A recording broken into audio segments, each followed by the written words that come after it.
Hey everyone, how's it going? Welcome back to Chef Vic Cuisine. Today we're making a Negroni Sbagliato, a classic twist on the traditional Negroni with a splash of a sparkling wine. Now this is normally my go-to for a night out, and I want to bring that flavor right at home for all of you. So let's get started.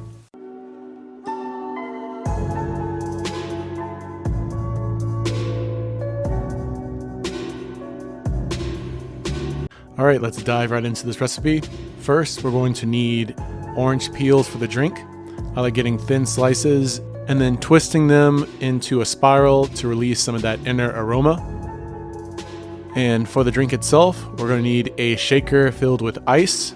And into that shaker, we're going to add 1.5 ounces worth of sweet vermouth, followed by 1.5 ounces of Campari.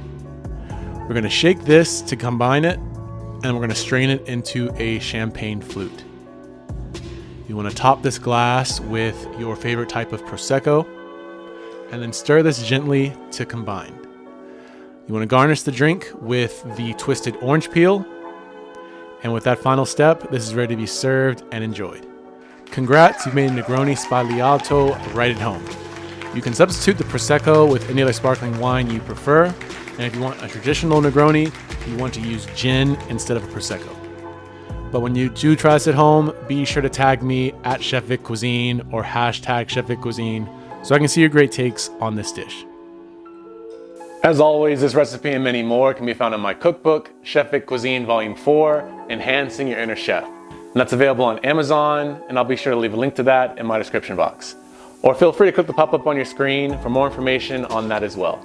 Thank you all so much for watching. I really do appreciate it. I hope you enjoyed learning how to make this drink. And if you did, make sure you stir in that like button for me. It's one of the best ways to show support and help the channel out. And if you haven't done so already, make sure you click the subscribe button too, so you don't miss out on another recipe. And feel free to share this video with all your family and friends.